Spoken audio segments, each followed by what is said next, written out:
bulan Rajab menjadi bulan yang mulia? Karena satu, dia adalah salah satu dari bulan yang disebut Allah Subhanahu wa taala dalam Al-Qur'an. Memang dimuliakan sama Allah Subhanahu wa taala. Dah, itu aja udah cukup untuk menunjukkan kemuliaannya bulan Rajab.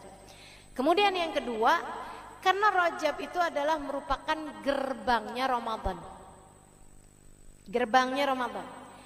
Nabi Muhammad tiap kali masuk bulan Rajab, Nabi doa, Allahumma barik lana fi Rajab wa Sya'ban wa ballighna Ramadan. Ya Allah, berkahi aku di bulan Rajab, berkahi aku di bulan Sya'ban, sampaikan umurku sampai ketemu bulan Ramadan. Nah itu Nabi nariknya nggak cuman ke Ramadannya, nggak cuman ke Sya'bannya, tapi Nabi narik dari bulan Rajab. Artinya bahwa bulan Rajab itu adalah bulan gerbang menuju kepada bulan Ramadan. Sehingga para ulama banyak sekali nih yang mengatakan tentang hal-hal seperti ini dari urutan antara Rajab, Sya'ban, Ramadan. Ada yang bilang Rajab syahruz zara, Sya'ban syahrus saqi, wa Ramadan syahrul hasad. Rajab bulan kita menanam, Sya'ban bulan kita menyiram, dan Ramadan bulan kita panen. Kalau kagak ada yang ditanam di bulan Rajab, apaan yang mau disiram di bulan Sya'ban? Kalau ditanam di bulan Rajab nggak disiram di bulan Sya'ban, mati. Tapi kalau kemudian di bulan Rajab dia nanam, kemudian di bulan Sya'ban dia nyiram, maka di bulan Ramadan silahkan memanen segala kebaikan-kebaikan. Dan ini sangat terasa. Kalau Rajabmu nggak benar teman-teman saya sekalian, kamu akan rasain nanti di bulan Ramadan yang kita harapkan sebagai bulan ibadah, bulan kita mengalahkan hawa nafsu, berat setengah mati. Ramadanmu isinya jadi kayak gitu-gitu aja. Cuman puasa dari makan, minum, sama berhubungan intim. Udah gitu doang. Selebihnya dosa-dosa masih terus. Selebihnya ibadah kagak ada yang nambah. Terawih, sekedaran ibadah standarnya orang beriman dimanapun tuh terawih. Berat juga kamu lakukan. Kenapa? Nggak mulai dari masuk gerbangnya. Masuk gerbang pelan. Dari bulan Rajab. Kalau kamu benerin diri di bulan Rajab, kemudian semakin baik pada bulan Sya'ban, bulan Ramadan tinggal ngerasain nikmatnya ibadah.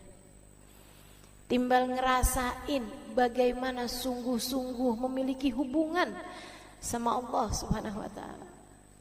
Ada air mata tercurah, ada nikmatnya ibadah, ayat-ayat Quran, ada khusyuk sholat, Masya Allah.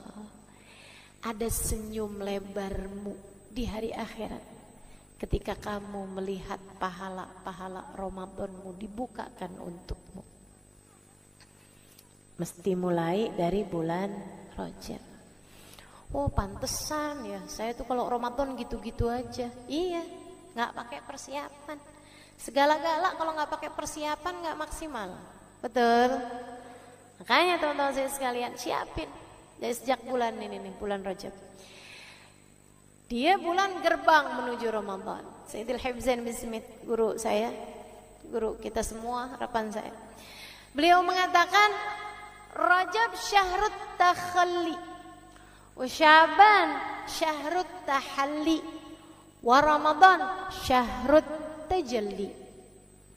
Kok bahasanya mirip-mirip ya? Nah orang pinter tuh ngomongnya enak.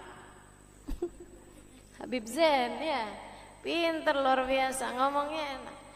Rajab syahrut takhalli, Rajab bulanmu bersih-bersih, mengosongkan diri dari dosa-dosa, bersih-bersihin dosa, kosongin tuh dosa-dosa dari hatimu. Wa Sya'ban syahrut tahalli, Sya'ban adalah bulanmu berhias diri.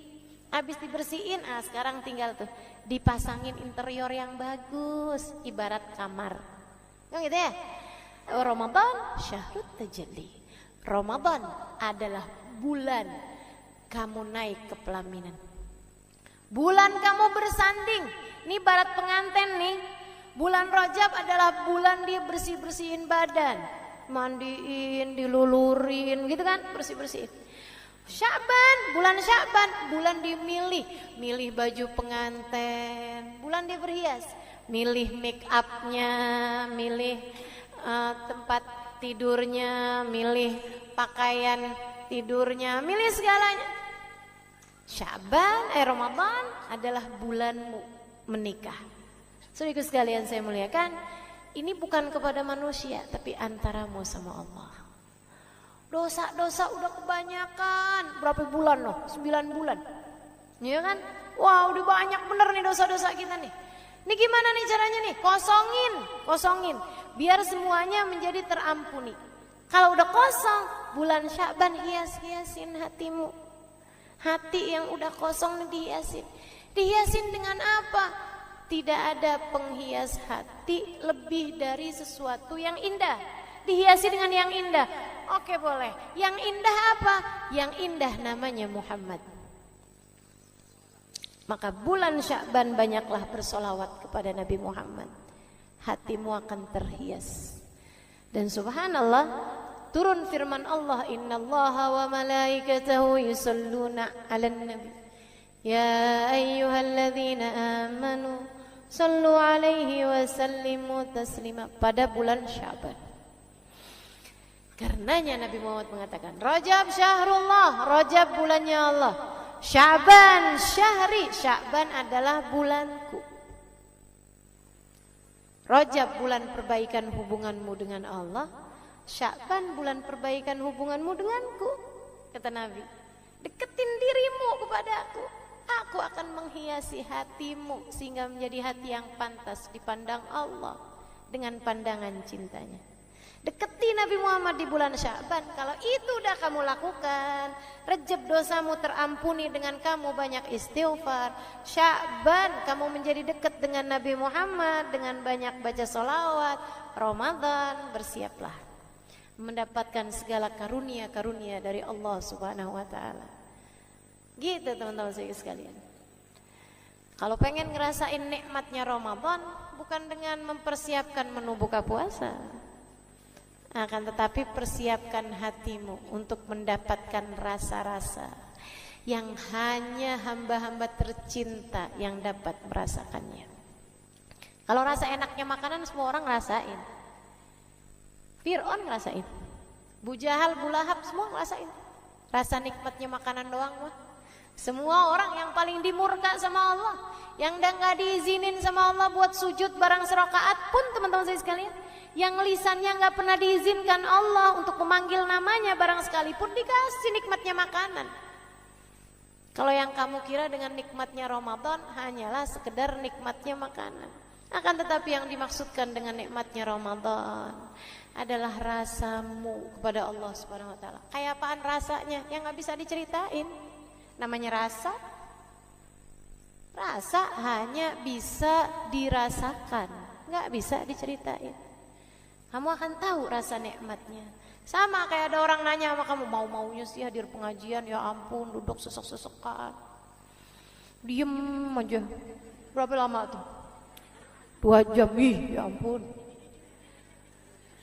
Kamu kok betah banget, malah kamu tungguin kapan nih hari pengajian, kapan hari pengajian. Kamu gak bisa nyeritain nikmatnya hadir di majelis kepada orang yang gak ngerasain. Jadi gimana caranya? Ajakin pergi majelis, dia ngerasain baru tahu.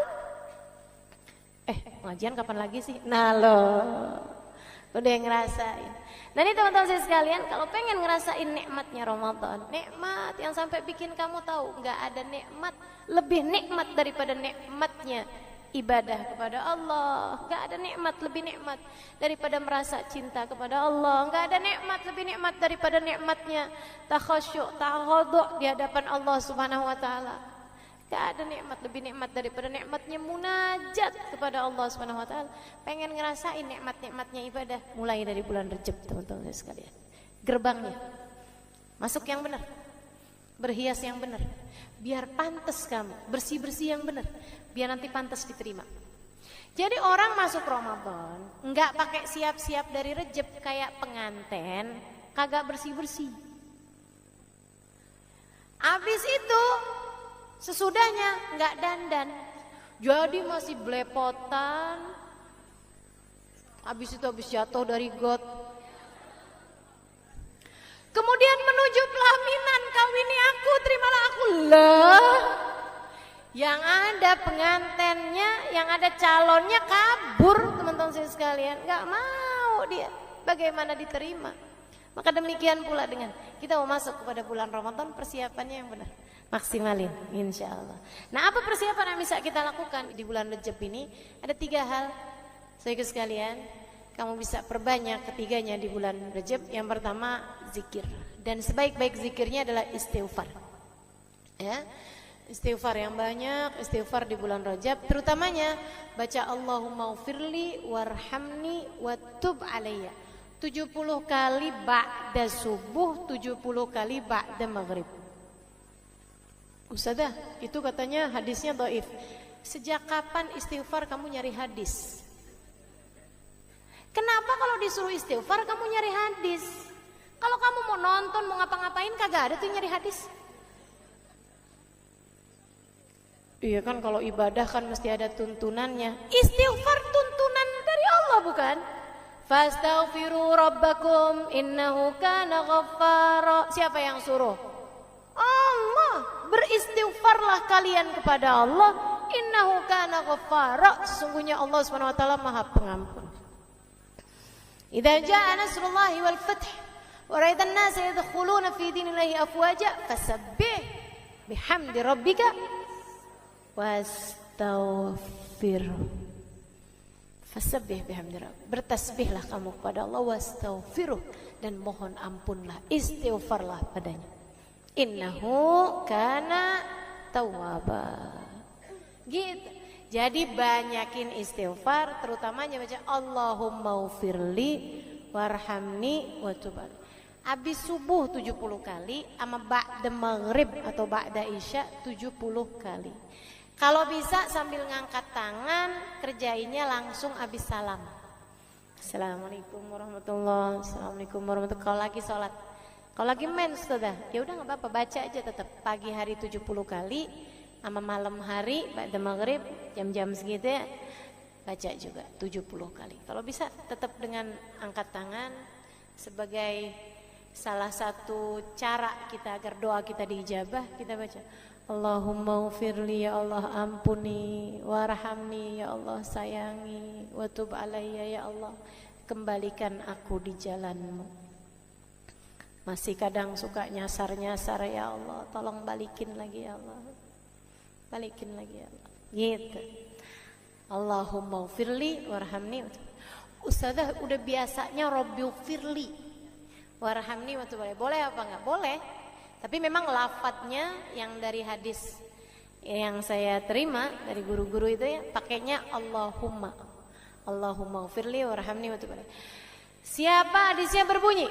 Siapa yang membaca ba'da subuh sama ba'da, pokoknya di waktu manggara, siapa yang membaca hina asbah wa hina amsa, setiap pagi dan setiap sore, 70 marrat, 70 kali dari Allahumma ufirli warhamni watub alayya, harramallahu sya'rahu wa basyarahu minan nar. Istiqomah selama 1 bulan di bulan Rajab, insyaallah Allah akan halangkan badannya dan rambutnya dari api neraka.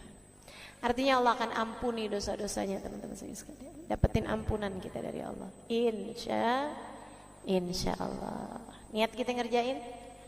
Niat ya insya Allah kita niat sampai akhir Rajab. Bismillah. Nah ya, teman-teman sekalian, kemudian apa lagi? Banyakin puasa sunnah. Sebab ada hadisnya ini. Inna yauman minal ashhuril hurum kathalathina sawma yaumin min ashhuril hurum kathalathina yaumin min ghairih.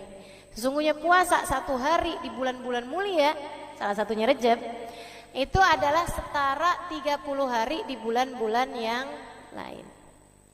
31 harinya setara 30 hari di bulan-bulan yang lain. Nah, jadi kan banyak tuh pahalanya. Nah, ya.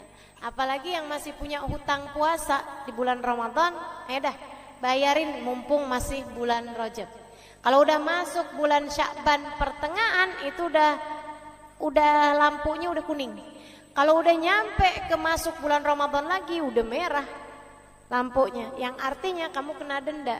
Dendanya apa? Setiap 1 harinya 1 mud beras, 6 ons beras, kalau belum dibayarkan di bulan yang di tahun ini gitu. Jelas gak? Jelas ya.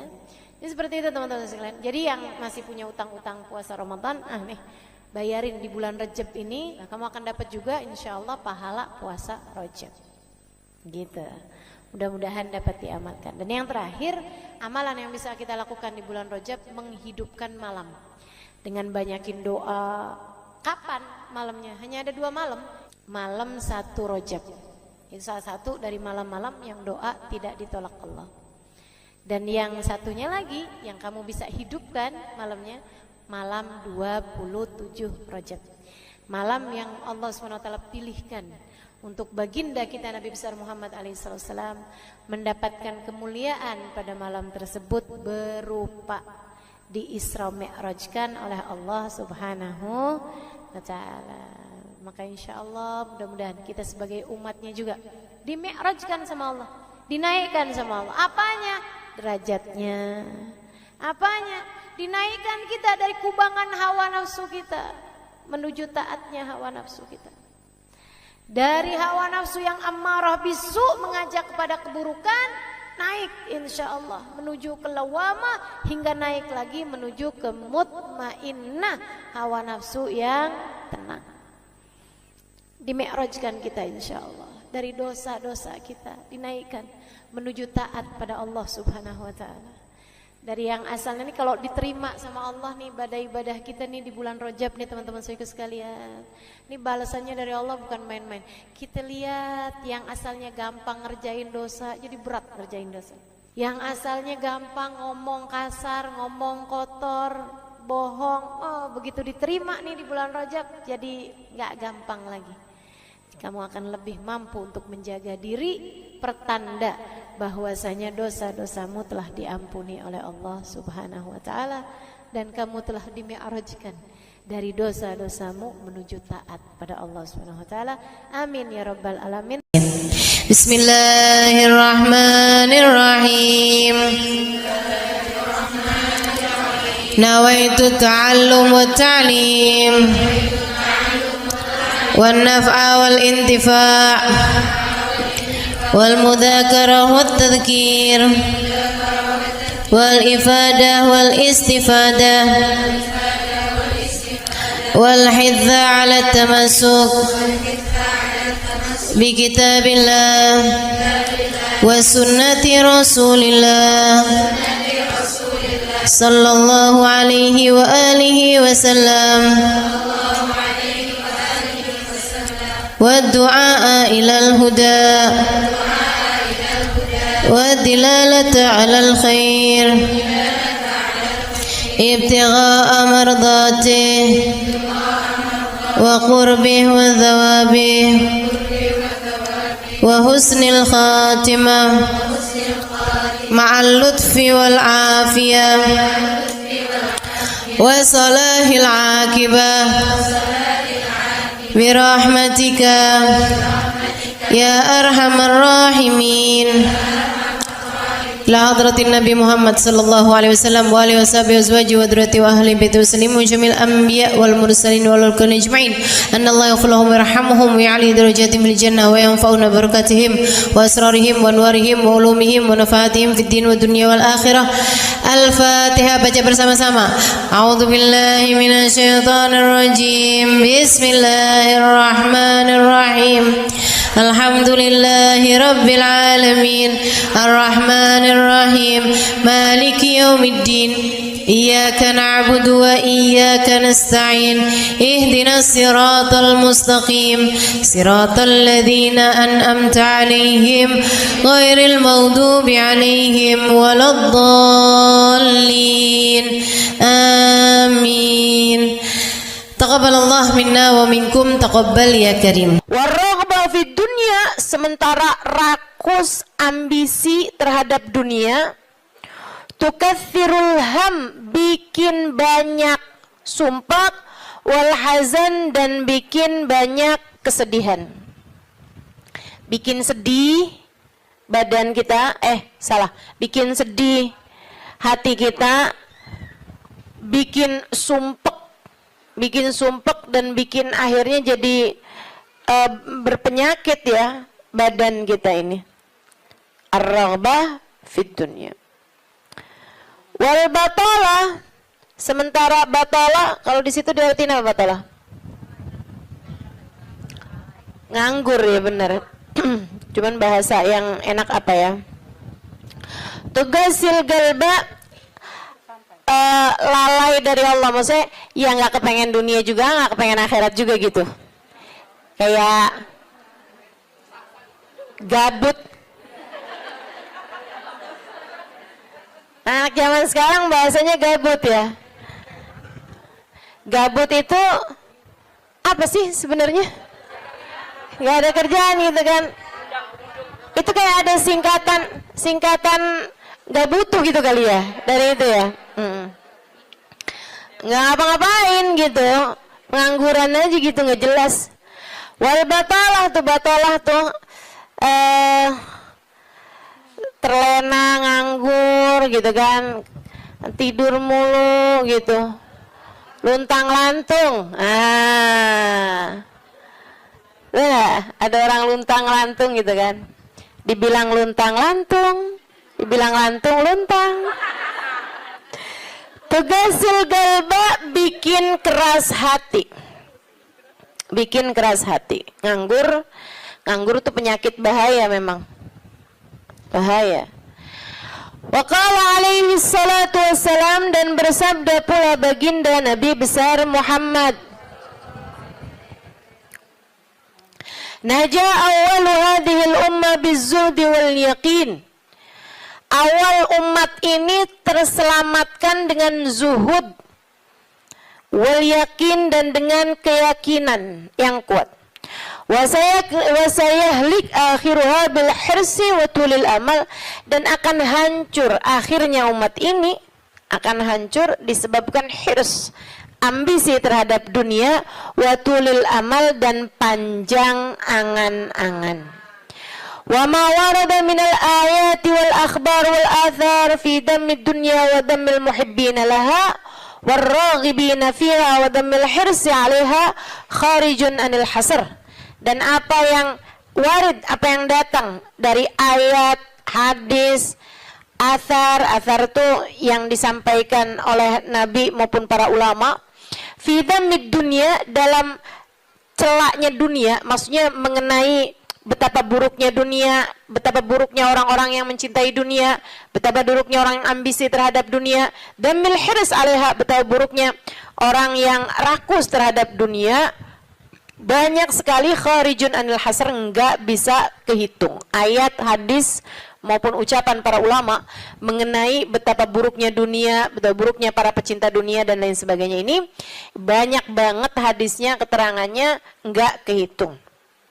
Watasani fil ulama, dan karangan-karangan para ulama rahmatullahi alaihim, semoga rahmat Allah senantiasa tercurah kepada mereka, minas salaf wal khalaf, baik dari ulama zaman dulu maupun ulama-ulama belakangan, masyhunah bidzalik, penuh sekali dengan hal-hal yang seperti itu. Kayak Imam Ghazali gitu kan, nulis dalam kitabnya baik Ihya Ulumuddin ataupun kitab yang terakhirnya beliau itu namanya Minhajul Abidin dan lain sebagainya, itu banyak banget mengenai hal-hal yang seperti ini gitu, betapa pentingnya kita untuk zuhud terhadap urusan dunia. Tsumma inad dunya ibaratun wallahu a'lam bisawab. Sampai situ ya. Nabi Muhammad alaihissalam mengatakan, az-zahada fid dunya tuyrihul qalba wal badan. Zuhud dunia nih. Apa tuh zuhud? Zuhud itu teman-teman tidak mengharapkan kesenangan dunia dari Allah sekalipun ya, enggak minta gitu, enggak seneng gitu sama kesenangan dunia dari Allah. Itu namanya zuhud akhirat. Dan juga teman-teman, zuhud ama manusia itu tidak menginginkan apa yang ada pada manusia, apa yang dimiliki orang enggak kepengen. gitu kan? Itu namanya zuhud fima fi aidin nas. Ini disampaikan Nabi Muhammad dalam hadisnya, izhad fid dunya yuhibbukallah, wazhad fima fi aidin nas yuhibbukan nas. Kata Nabi Muhammad alaihissalam, zuhudlah kamu dari dunia. Zuhud tuh enggak seneng, enggak ambisi, enggak fokus kepada kesenangan dunia maupun pencapaian dunia. Hati-hati, tipis teman-teman bedanya, gitu kan? Pencapaian dunia, saudara sekalian, kayak gini loh, banyak followers, majelisnya jadi rame, itu tipis tuh antara kamu kepengen akhirat sama kamu kepengen dunia. Buat siapanya, bukan buat yang hadir. Saya rasa kalau yang hadir mudah-mudahan baik gitu kan. Tipisnya itu buat pelaku-pelaku dakwah, baik yang rumahnya buka buat majelis atau dia buka majelis, atau yang ngajarnya nih gitu. Karena kalau tujuannya senengnya itu adalah urusan-urusan dunia, tuh tipis banget setan nantinya tuh bisa masuk dari arah situ. Dari arah situ masuknya.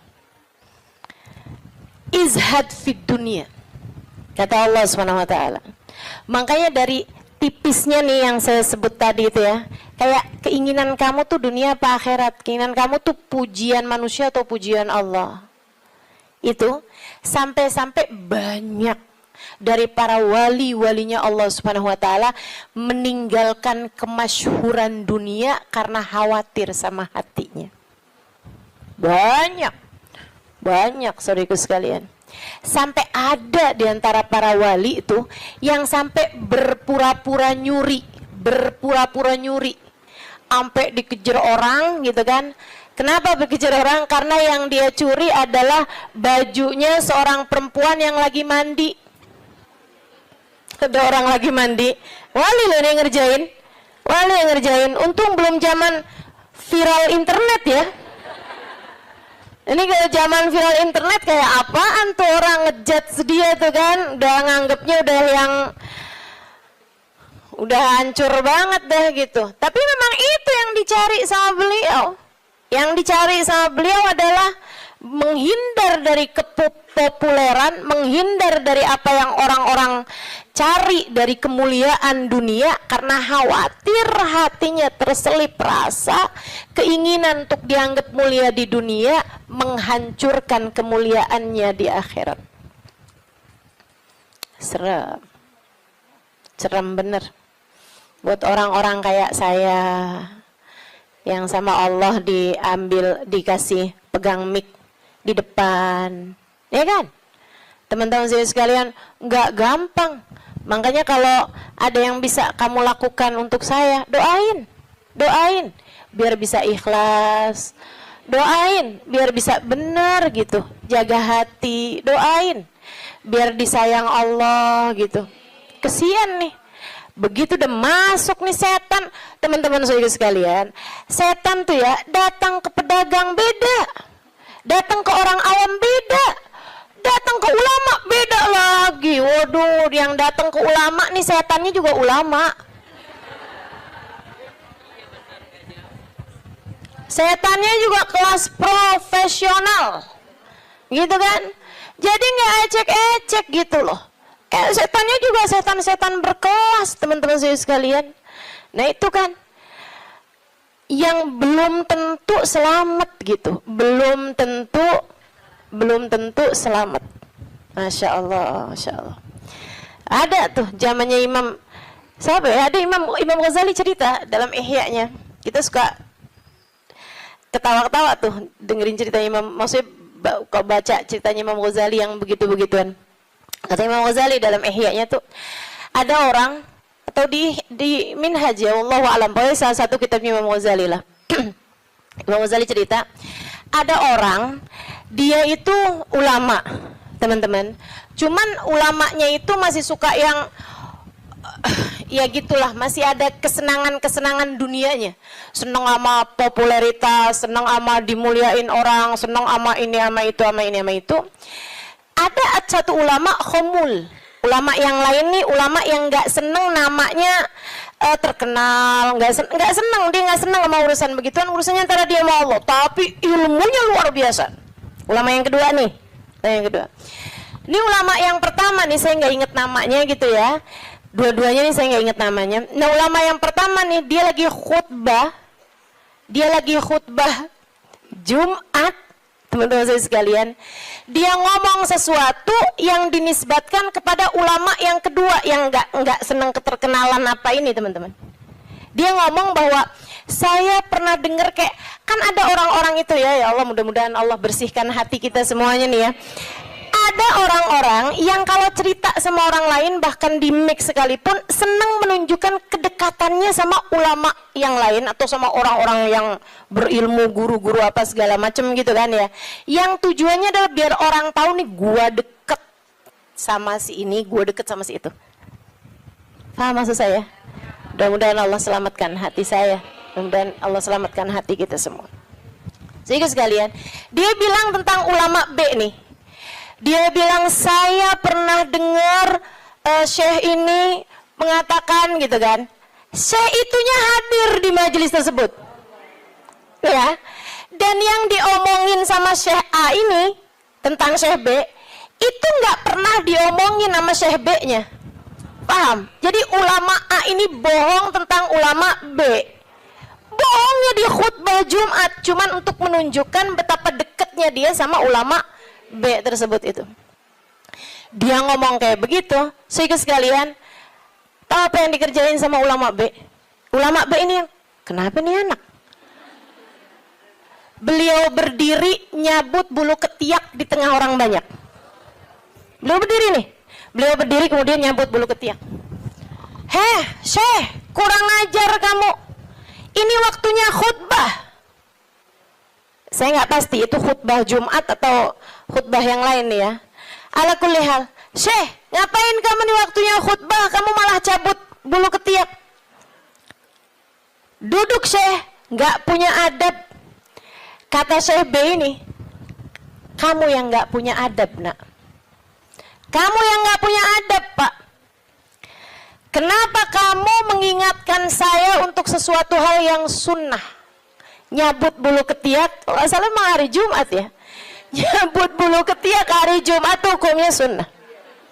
Ala sunnah. Walimada astahi, dia bilang. Kenapa saya mesti malu? Kamu gak punya malu apa depan orang-orang kamu nyabut bulu ketiak? Bulu ketiak itu kan buat laki-laki sama laki-laki nggak aurat. Sesama perempuan aja nggak aurat. Bulu ketiak ya, maaf ya.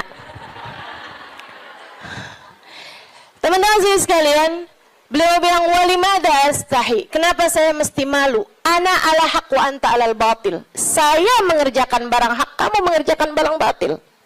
Dia bilang saya mengerjakan barang hak, nyabut bulu ketiak sunnah hari Jumat.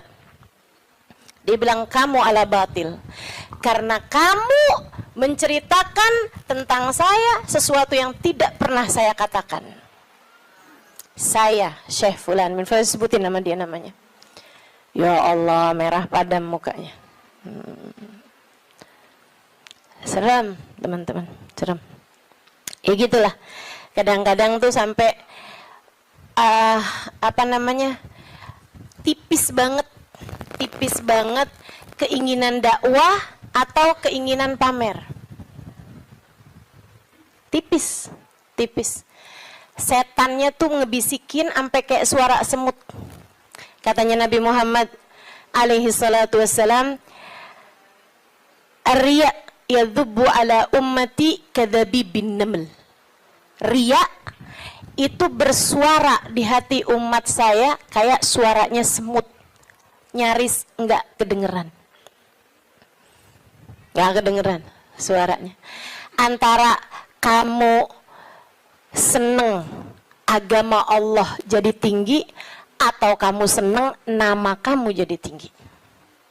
Tipis, segaris, bahkan lebih tipis daripada kulit bawang, teman-teman. Makanya mesti terus minta perlindungan sama Allah. Ya Allah, ya Allah. Ya Allah, ya Allah. Bimbing terus ya Allah, ya Allah, ya Allah. Gitu. Mudah-mudahan Allah karuniakan keikhlasan bagi kita sekalian insyaallah. Sebab yang namanya pencapaian akhirat teman-teman. Dan pencapaian akhirat kita nggak pernah tahu. Pencapaian akhirat tuh kita nggak pernah tahu. Taunya kapan? Ntar di akhirat. Namanya juga pencapaian akhirat. Taunya entar di akhirat. Saat kamu berhasil menghadap Nabi Muhammad, saat namamu menjadi seseorang yang dikenal oleh Nabi Muhammad, kalau mau bangga tar di sana. Kalau mau bangga ntar di sana. Saat kamu bisa melewati jembatan Sirat secepat kilat, saat kamu bisa selamat masuk surga Allah Subhanahu wa taala, saat kamu bisa digiring di belakang bagindamu Nabi besar Muhammad, mau membusungkan dada saat itulah silahkan. Mau ngerasa diri sesiapa saat itulah silahkan. Mau menganggap diri berhasil mencapai kemuliaan saat itulah silahkan.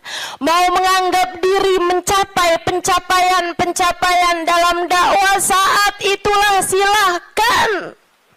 Silahkan. Mau menganggap diri soleha saat itulah silahkan.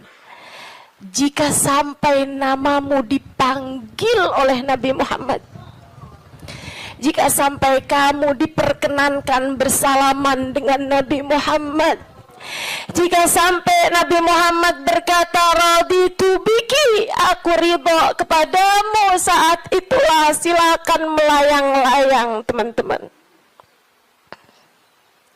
Sebelum itu terjadi, kamu masih antara-antara.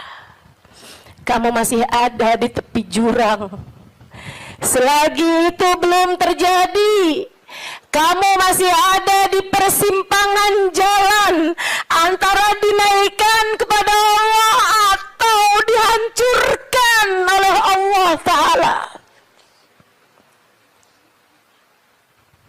Kita nggak pernah tahu. Kita nggak pernah tahu. Makanya selalu minta sama Allah, ya Allah karuniakan keikhlasan agar ngerti melakukan sesuatu hanya untukmu ya Allah. Karuniakan keikhlasan, mengajar karenamu, belajar karenamu, buka majelis karenamu, hadir majelis karenamu, nyumbang majelis karenamu. Karuniakan keikhlasan ya Allah.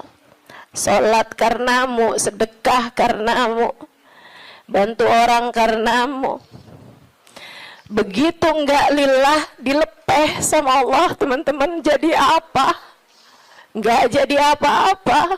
Mau ribuan jamaah, mau kayak gimana yang terjadi juga, kalau dilepeh sama Allah jadi apa? Ditolak sama Allah, mau apa kamu? Mudah-mudahan Allah karuniakan keikhlasan.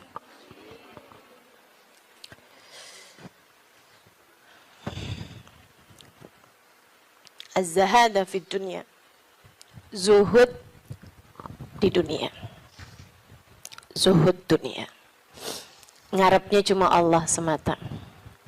Izhad fid dunya, yuhibbukallah. Kalau Allah lihat hatimu nggak punya ketertarikan sama dunia, Allah cinta padamu. Gitu kata Nabi Muhammad. Hah? Hati kamu masih ngarep dunia nggak nih? Hati kamu masih ngarep harta, pandangan orang, jabatan, kemuliaan di mata manusia? Kamu masih fokus ke sana apa enggak gitu? Hati kamu masih fokus ke sana, jangan salahkan siapa-siapa. Kalau Allah pun juga belum fokus mengaruniakan rahmatnya kepadamu.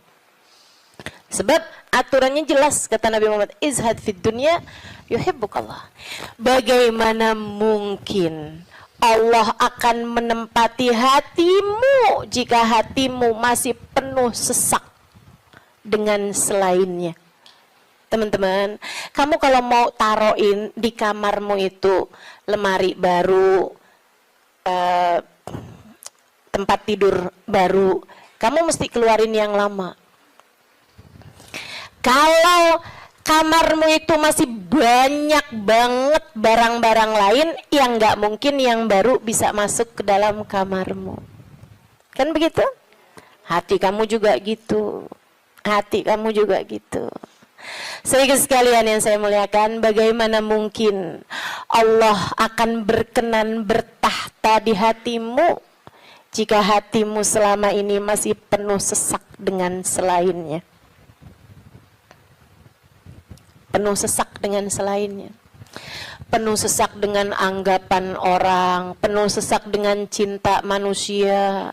Yang kamu pikirin gimana biar suami tetap cinta padamu. Duh, kamu luar biasa.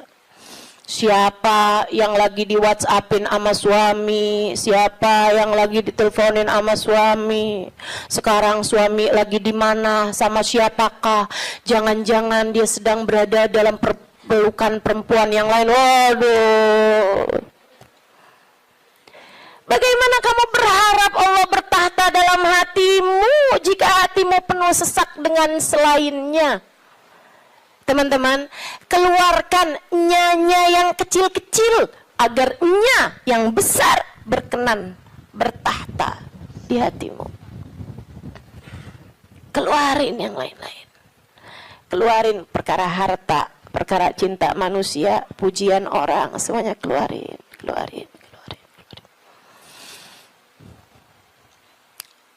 Jangan selalu nanya apa yang saya inginkan, apa yang saya ingin kerjakan. Tapi selalu bertanya, apa yang Allah inginkan, apa yang Allah mau saya kerjain.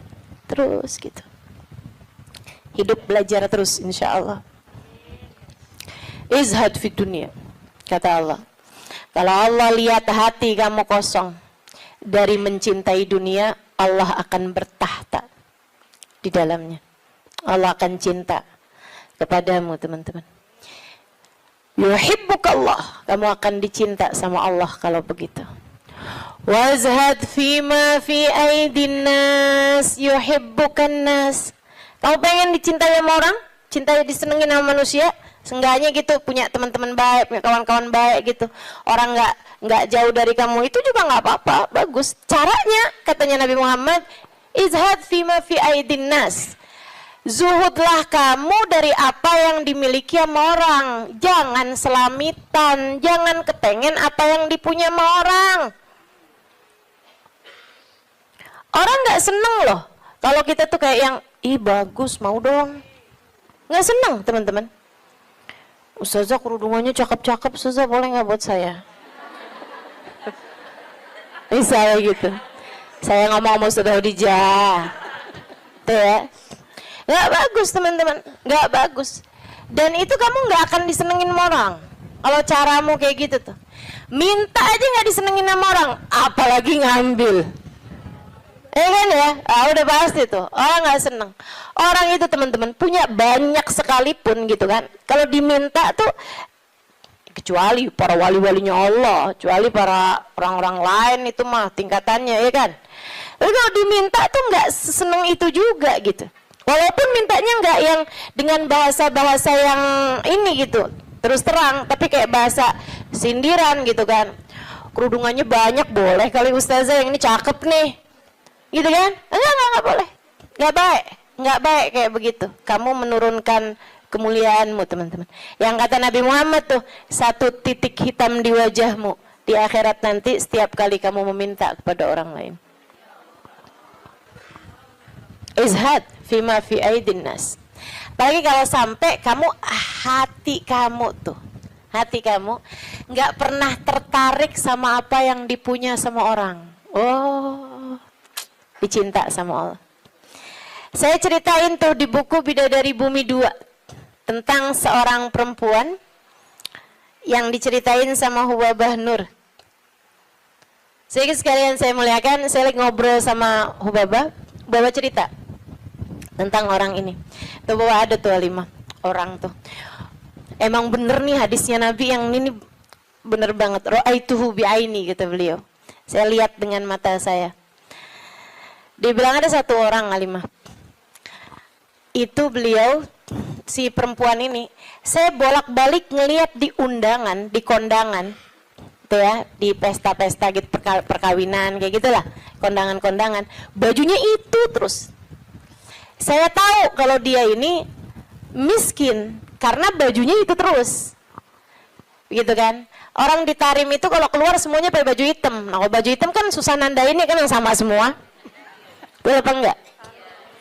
Sedikit sekalian saya muliakan, makanya saya suka heran gitu, Ustazah Halimah nih fashionable, apa namanya? Bener nggak ngomongnya? Lagi mana? Apa tadi?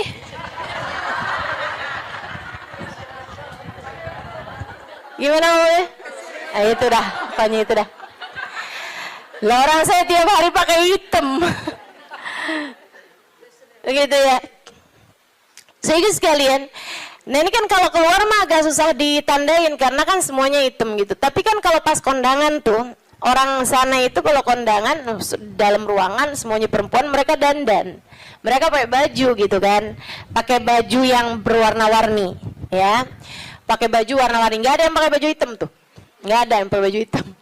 Saya waktu dulunya nggak tahu gitu kan, saya pakai baju hitam aja gitu masuk. Buka.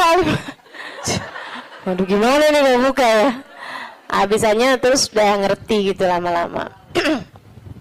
Jadi teman-teman, kata Hubabah, orang ini kalau kondangan baju itu mulu. Akhirnya saya punya niat, kalau nanti saya keluarin baju, saya panggil tuh orang. Saya cari tahu dan dia nih rumahnya ini apa, keluarganya siapa gitu, saya paham, saya tahu tempatnya karena Tarim tuh kecil, kota kecil. Jadi semua orang memang saling kenal satu sama lain. Akhirnya dia bilang, kata Hubabah, waktu saya datang baju-baju yang baru-baru, ada orang ngasih ini apa segala macam, yang lama-lama saya keluarin. Hubabah tuh begitu teman-teman, ngajarin kepada kita jangan sampai yang aduh penuh banget, kamu masuknya iya keluarnya kagak gitu kan. Ada yang masuk, ada yang keluar. Akhirnya mau Hubabah baju-baju yang lama-lama tuh dikeluarin, bagus-bagus tentu aja ya, dan semua orang juga seneng dapat bajunya Hubabah gitu kan. Jangan terus minta, jadi kepikir nih berangkat ke Tarim meminta baju mau Hubabah. Tentu berkah kan ya, tentu berkah, tapi ya sekali lagi jangan minta. Subhanallah teman-teman, kalau nggak minta tuh, kalau mintanya mau ntar kasih. Jadi kepikir ya, mau minta sama Allah, nggak usah yang gitu-gitu juga. Mau minta sama Allah tuh pahala aja, udah pasti enak. Teman-teman sih sekalian, akhirnya Hubabah itu ngeluarin baju-baju beliau, ada setumpuk lah gitu. Beliau panggil tuh orang perempuan itu, panggil sama Hubabah. Dia seneng banget dan memang miskin banget teman-teman. Bajunya cuma itu aja, buat kondangan itu, buat keluar itu, buat sholat itu gitu. Dia cuma segitu itu bajunya gitu. Baju sholat kayak mau kena gitu, ya. 2, kalau 1 dicuci kan ada gantinya, gitu. Terus baju keluar dia gitu.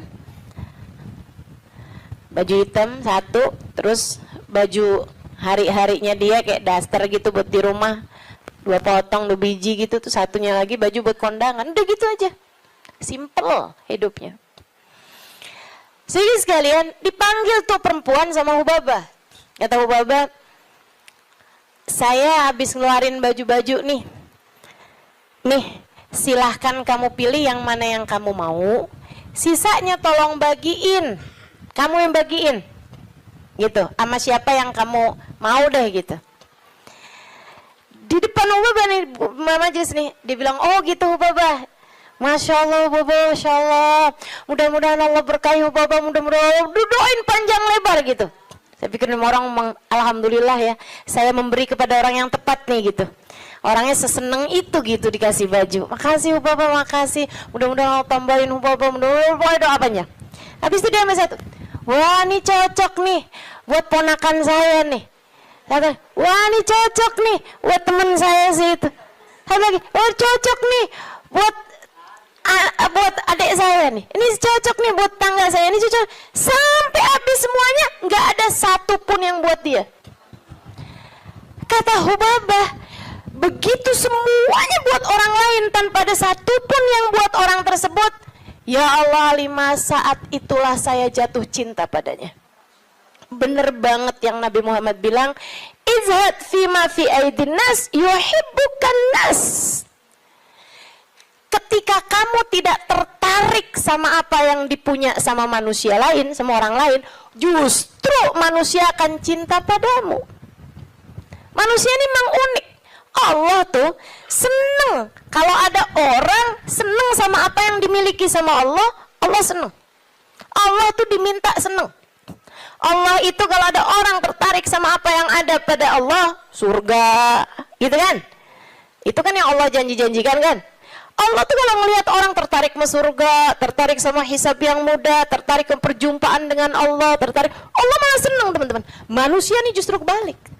Manusia tuh kalau ada orang tertarik sama apa yang dia punya, malah nggak demen. Terutama perempuan, kalau ada orang tertarik sama suaminya, dia nggak demen banget tuh.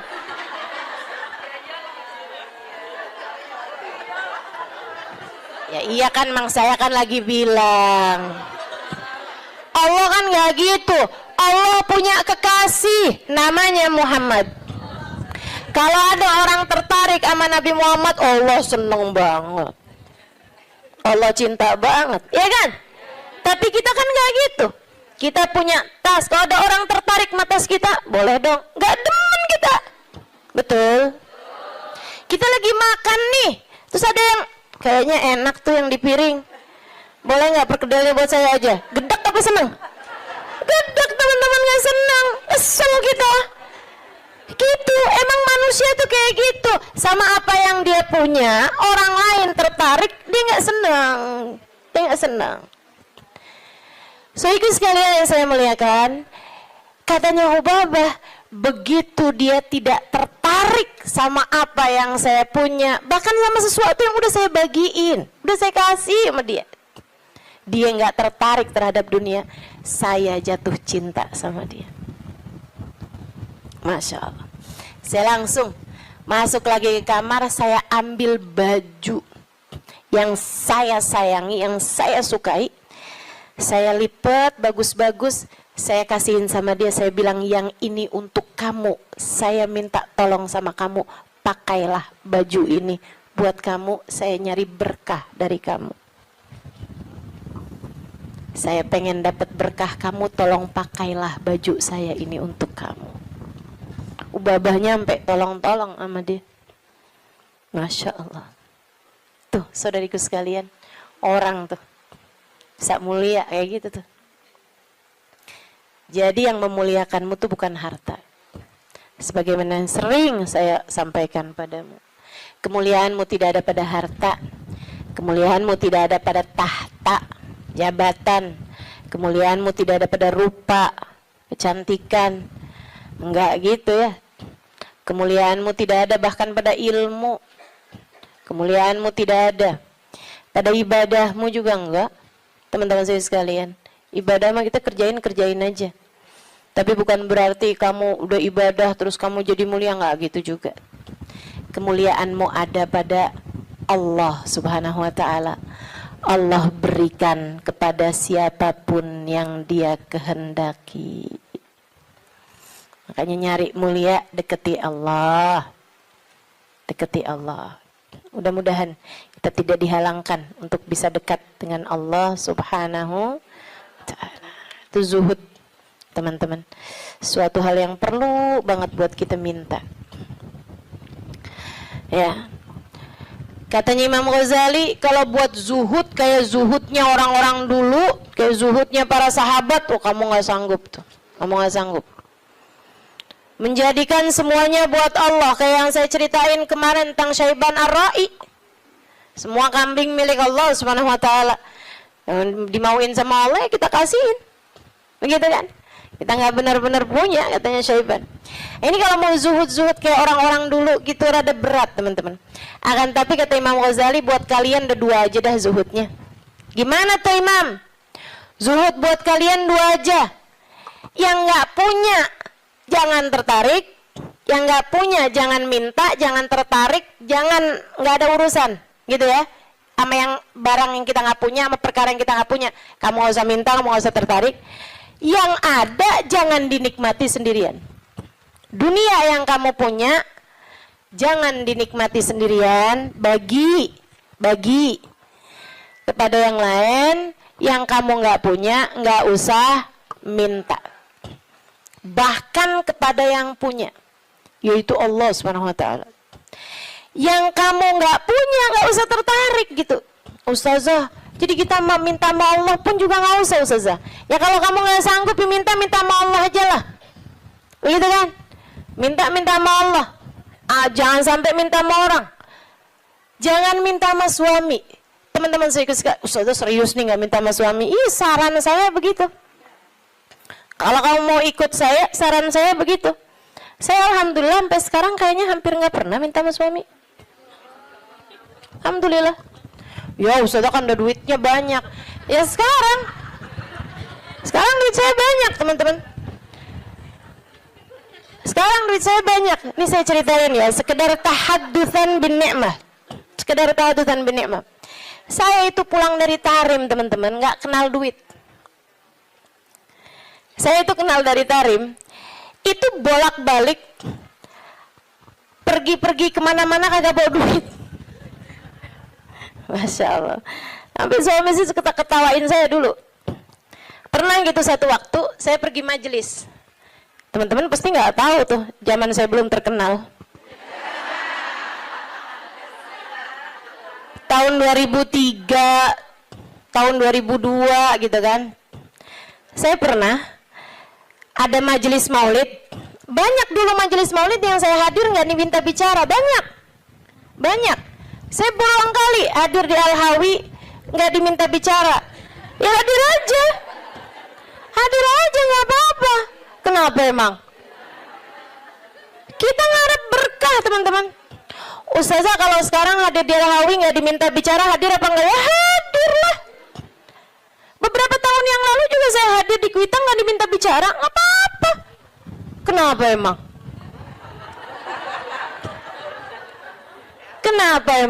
Lah kenapa kamu yang repot? Kenapa tuh? Repot kamu? Kalau saya nggak diminta bicara, kamu repot? Nggak apa-apa, teman-teman. Emang kenapa? Kita dapat berkah dari hadir. Kita dapat ilmu dari yang menyampaikan, kan begitu? Kalau kita diminta bicara, ya bicara. Kita diminta nggak bicara, ya nggak usah pengen bicara. Biasa aja. Diminta diam, kita diam. Diminta bicara, kita bicara. Kan begitu. Hamba Allah Subhanahu wa ta'ala. Saudara sekalian saya muliakan, ala kulli hal. Gitu ya. Enggak, saya cuma mau bilang aja, maksudnya bahwa yang sekarang kamu kenal itu dulunya juga nggak dikenal, kan begitu ya? Sekarang Habib Umar bin Hafid misalnya gitu, siapa orang nggak kenal sama Habib Umar bin Hafid, ya kan? Apakah pernah ada masanya Habib Umar nggak dikenal? Banyak, panjang masanya Habib Umar juga nggak dikenal, gitu. Jadi biasa-biasa aja. Yang masalah itu adalah rasa hati kita. Ini memang nih kelas-kelasnya ulama yang nggak kenal istilah star syndrome. Mudah-mudahan Allah karuniakan, teman-teman. Untuk orang-orang semacam saya ini, mudah-mudahan Allah karuniakan. Jangan sampai tuh kena penyakit yang namanya star syndrome ya. Kayak, tahu kan maksud saya? Ini sekali lagi tahadutsan bin ni'mah ya. Meskipun tuh waktu saya sebut star syndrome tuh ada juga tuh nenek-nenek di sini nggak ngerti. Tapi dia mau nanya bingung kan? Nggak usah dipikirin Melulun, nggak usah. Iya.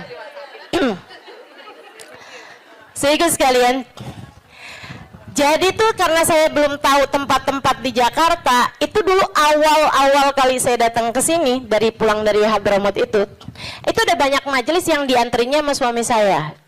Suami saya nganterin tuh. Begitu ya. Jadi kalau ada orang, Ustazah ini kemana-mana nggak pernah dianterin sama suami, saya akan jawab, udah pernah.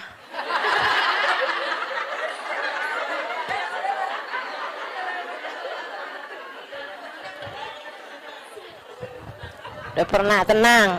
Nggak usah kamu sok-sokan bikin iri saya, jemput sama suami gitu kan.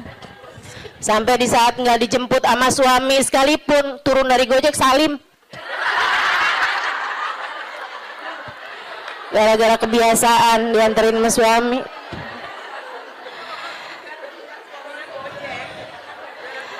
Akhirnya pernah tuh ada waktunya saya itu dianterin sama suami, habisnya itu pas pulang-pulang saya telepon sama dia gitu. Saya bilang, jemput saya bisa nggak?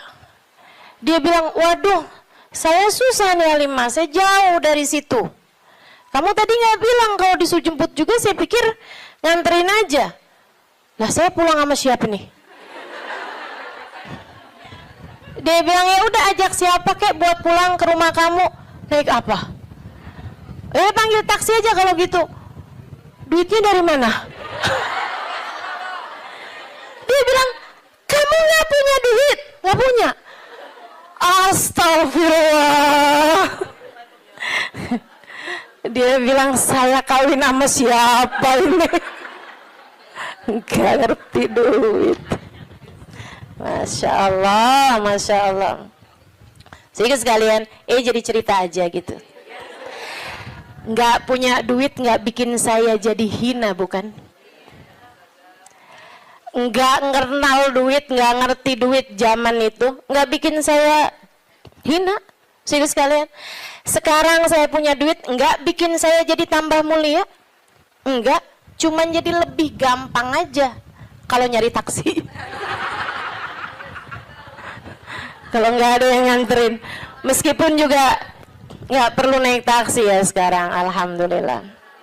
Jadi sekalian yang saya muliakan, jadi itu kayak begitu gitu kan, urusan dunia nih nggak bikin kita jadi tambah mulia, nggak bikin kita jadi tambah hina. Kemarin tuh berapa lama yang lalu, Habib Umar ada cerita teman-teman, ada cerita gini nih, kata Habib Umar, marat alayya ayyam, Habib Umar pernah berlalu beberapa hari, bahkan beberapa bulan dari masa kehidupan saya, ma fi jaybi illa 3,000 riyal. Dia bilang, saya nggak punya apa-apa di kantong saya selain 3.000 rial. 3.000 rial sama dengan 15.000 duit kita. Main di daerah. Saya nggak punya selain daripada itu, kata Umar. Cuma 15.000 perak tuh. Berhari-hari, berminggu-minggu, berbulan-bulan. Kata Habib Umar bin Hafid, apakah berkurang kemuliaan seseorang karena nggak punya duit? Apakah berkurang nilai saya gara-gara cuman punya 15.000 itu? Nggak berkurang. Dunia teman-teman tidak memuliakan seseorang. Habib Umar, saya saksinya. Hubabah Nur, Habib Umar, yang ada seberapa dikeluarin, ya udah dikeluarin gitu. Ada tamu-tamu, berapa puluh orang, berapa ratus orang gitu kan. Yang ada pun punya, keluarin. Itu, nggak ada hitung-hitungan sama urusan duit. Hubabah Nur itu teman-teman saya sekalian, karim banget, dermawan banget.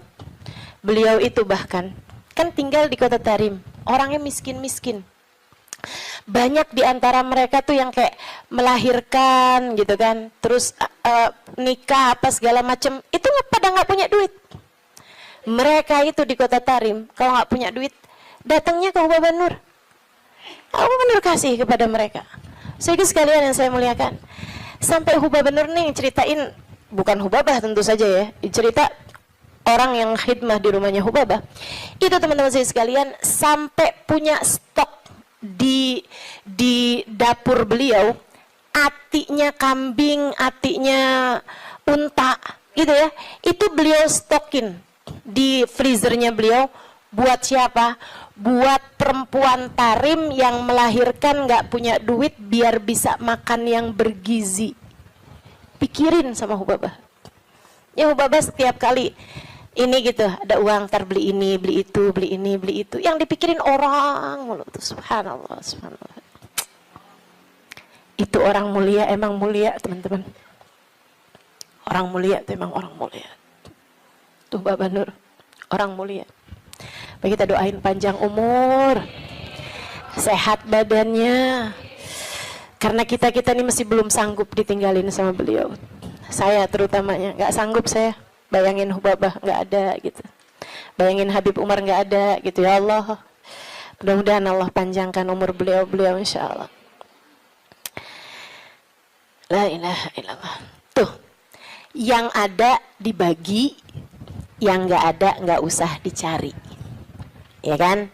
Yang nggak ada nggak usah dicari, nggak usah tertarik, nggak usah minta bahkan sama suami. Saran saya gitu, nggak usah minta sama suami, jangan sandarkan rezekimu sama suamimu, jangan. Makanya kalau doa urusan rezeki itu teman-teman, nggak usah gini loh, ya Allah banyakin rezekinya suamiku ya Allah gitu, biar bisa ngasih aku gitu. Jangan teman-teman, doa aja ya Allah karuniakan rizki kepadaku atau kepada kami deh gitu. Nggak usah kamu sandarkan rezeki kamu tuh sama suami walaupun yang kerja suami, karena itu namanya ngatur rezekinya yang dari Allah tuh kayak harus lewat suami gitu, padahal kan nggak kayak gitu. Tapi kan selama ini kayak gitu. Yaudah doain dia, doain kamu juga gitu. Ya Allah karuniakan kepada kami rizki yang halalan, thayyiban, mubarakan, mencukupi kami, begitu kan, untuk kehidupan kami. Begitu kalau mau minta urusan rezeki sama Allah. Meskipun para ulama-ulama yang zuhud-zuhud minta sama Allah aja enggak teman-teman. Minta nih urusan dunia sama Allah aja enggak. Minta sama Allah aja enggak, urusan dunia oh enggak. Kami tidak meminta kepada yang punya, bagaimana mungkin kami memintanya kepada yang enggak punya. Itu katanya Sayyidina Salim. Saya juga sering cerita ini. Cucunya Sayyidina Umar bin Khattab, namanya Syekh Salim, Sayyidina Salim. Saudara sekalian, beliau nih Sayyidina Salim ini ulama terkemuka di kota Madinah, di kota Mekah. Satu waktu khalifah lagi haji. Khalifah tuh raja, presiden, ya, di atasnya presiden bahkan, karena dia mengepalai negara-negara yang ada dalam khilafah Islamiyah, gitu. Kayak kalau di kita apa ya, ketua PBB kali ya. Cuman itu jadi kayak mengatur negara juga. Kalau PBB kan ngatur negara-negara doang, nggak mengatur negaranya dia sendiri. Kalau ini kayak presiden, tapi selain daripada dia presiden, dia juga ngepalain negara-negara yang ada di dalam kepemimpinannya dia lah gitu ya. Jadi di atasnya raja atau di atasnya presiden. Khalifahnya tuh lagi haji waktu itu, pas dia lagi mau tawaf di jalan nih mau masuk ke masjid nih, ketemu sama Sayyidina Salim, Syekh Salim. Dia bilang kemudian kepada Syekh Salim, dia bilang, oh, alhamdulillah Syekh ketemu di sini, masya Allah. Nih ya, kalau ulamanya nggak cinta dunia, orang semuanya pada mendekat, termasuk pejabatnya yang berusaha buat ngedekat, bukan ulamanya yang berusaha ngedeketin pejabat. Ya kan? Sekarang kenapa banyak ulama-ulama berusaha mendekati pejabat? Nah ini dia. Padahal menurut saya jabatan ulama tuh di atas jabatan pejabat. Akhirnya teman-teman, Sayyidina Salim mau masuk masjid nih, tahu-taunya ketemu sama khalifah. Khalifahnya pakai kesempatan buat minta doa. Dia bilang, ya Syekh Salim, alak hajak biha. Wahai Syekh Salim, bukan buat minta doa. Dia pakai kesempatan itu buat mendatangkan hajatnya Syekh Salim, karena dia ngerasa dia punya harta banyak, punya kekuasaan, punya apa segala macam. Barangkali, wahai Syekh Salim, adakah kebutuhanmu yang bisa aku bantu? Ada sesuatukah yang bisa saya bantu? Saya senang banget nih, tabarukan sama ulama, nyari berkahnya para ulama. Khalifahnya ini kan udah baik banget ya, udah baik banget nih khalifahnya nih, udah masya Allah banget hatinya sampai bisa kayak begitu gitu sama seorang ulama gitu kan. Bukannya ulama ngajuin proposal, ini malah pejabatnya yang nanya sama ulama tersebut, alat hajak dia, adakah kebutuhanmu yang bisa saya bantu?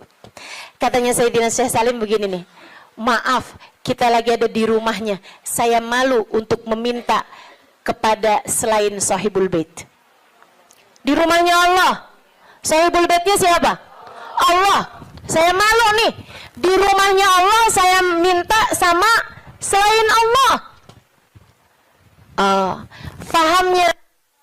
Fahamnya pejabat tersebut, oh berarti kalau mintanya udah nggak di masjid, mau nih mungkin beliau, gitu kan? Jadilah si pejabat ini nih kayak semacam nungguin sampai Sayyidina Syekh Salim selesai dari urusannya di masjid. Dan beneran, begitu Syekh Salim keluar dari masjid, disamperin lagi. Ini sekarang udah nggak di masjid nih kan, samperin lagi sama beliau. Ya Syekh, Khalifah, Syekh saya mau nanya yang tadi apa ya? Itu yang tadi alak hajak diha, adakah kebutuhanmu yang bisa saya bantu? Katanya Sayyidina Syekh Salim, ta'ni bi hajati dunia wa hajatil akhirah. Maksud kamu hajat dunia atau hajat akhirat? Ya hajat dunia lah Syekh. Kalau hajat akhirat justru orang seperti saya meminta doa kepadamu biar urusan akhirat kita lancar kan? Kan justru malah ngalap berkah dari para ulama gitu kan. Katanya Syekh Salim, oh maksud kamu hajat dunia? Maaf, kalau urusannya hajat dunia, saya selama ini tidak pernah minta kepada yang punya. Bagaimana mungkin saya meminta kepada yang enggak punya? Yang punya dunia siapa? Allah. Saya malu buat minta dunia sama Allah. Bagaimana mungkin saya minta dunia kepada yang tidak memilikinya, yaitu kamu sebagai manusia. Manusia mau suami kamu, mau anak kamu, mau saudara kamu, semuanya sama-sama tukang makan rejeki. Tidak ada di antara mereka yang memberi rejeki. Yang memberi rejeki cuma satu, namanya Allah. Kalau kamu harus minta dunia, mintanya sama Allah. Kalau kamu harus minta dunia, ya, kalau kamu harus minta dunia, mintanya sama Allah. Bahkan para kasih Allah, mereka minta sama Allah pun enggak urusan dunia. Mintanya urusan apa? Mintanya urusan kebersihan hati. Mintanya urusan kelezatan ibadah. Mintanya urusan kehusyuan sholat. Mintanya urusan keikhlasan berbuat, mintanya selamat hidup dunia, selamat hidup akhirat, mintanya husnul khotimah, mintanya tetap iman Islam, mintanya rahmat, mintanya syafaat, dan lebih daripada itu semua mereka minta cinta. Mereka minta cinta. Cinta kepada Allah, cinta kepada Rasulullah. Mereka minta Allah mencintai mereka. Mereka minta Rasulullah mencintai mereka. Itu hal-hal besar untuk kita minta kepada sang pemilik segalanya, teman-teman. Minta itu sesuatu yang gak bisa kebeli pakai duit. Itu gede, barang berharga. Kalau sesuatu yang masih bisa kebeli pakai duit, itu barang yang gak seberapa berkelas, teman-teman. Ya kan? Barang yang gak seberapa berkelas gitu. Mudah-mudahan Allah karuniakan. Itu katanya beliau seperti itu. Wallahu a'lam bishawab. Alhamdulillah. Wassalatu wassalamu ala Rasulillah Muhammad ibn Abdillah wa ala alihi wa sahbihi wa man walah. Subhanaka la ilma lana illa ma 'allamtana innaka antal alimul hakim. Rabbi syrah li sadri wa yassir li amri wahlul uqdatan min lisani yafqahu qawli. Amma ba'du. Alhamdulillah, sama-sama kita hormati, kita muliakan keluarga besar dari At-Tarisi At-Thayyibah, Habib Mustafa, Teh Ela beserta segenap keluarganya. Kita doakan semoga senantiasa dalam rahmat ridha Allah Subhanahu wa taala. Panjangkan umurnya, disehatkan badannya, dimudahkan urusannya, dimurahkan rizkinya, senantiasa dalam pandangan kasih sayang Allah Subhanahu wa taala. Para hubabah, para syarifah, para pimpinan pondok pesantren, pimpinan majelis ta'lim, para ustadzah yang mudah-mudahan semuanya dicintai Allah Subhanahu wa taala, disayang Allah Subhanahu wa taala, serta tentu saja semua yang hadir di majelis ini, baik ibu-ibu, kakak-kakak, adik-adik, anak-anak, yang semoga semuanya disayang Allah, dicinta Allah, dibahagiakan Allah. Semoga semuanya disayang Rasulullah, disyafaati Rasulullah Muhammad sallallahu alaihi wasallam insyaallah. Amin ya rabbal alamin. Kita akan melanjutkan kajian kita di kitab kita Ar-Risalah Al-Jami'ah, risalah lengkap atau kitab lengkap, kitab kecil lengkap,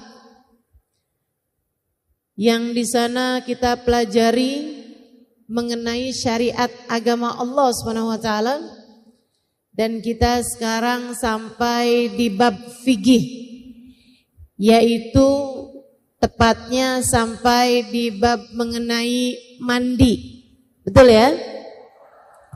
Bulan lalu sudah saya terangkan tata caranya mandi.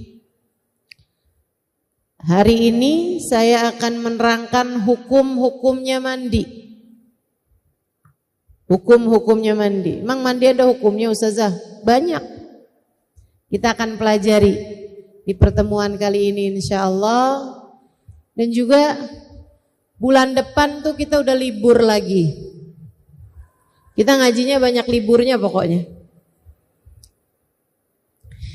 Karena bulan depan kita sudah akan memasuki bulan Maulid. Akhir Agustus sudah masuk bulan Maulid. Nanti kita juga akan bikin Maulid. Teman-teman juga bisa liatin Instagram saya, nanti akan kita share Maulid di At-Tarisi kapan, Maulid di tempat-tempat yang lain kapan. Dan saya umumkan juga bahwa Maulid saya, maksudnya Maulid yang kami adakan, saya dengan teman-teman Al-Ikhwan dan Muhasabah Cinta adakan pada tanggal 28 September. Ingat-ingat ya tanggalnya. Ibu-ibu nanti pulang lingkarin kalendernya. Maulidnya tanggal 28 September di Masjid Raya Istiqlal. Ya, masjidnya gede sih, tapi jangan datang kesiangan.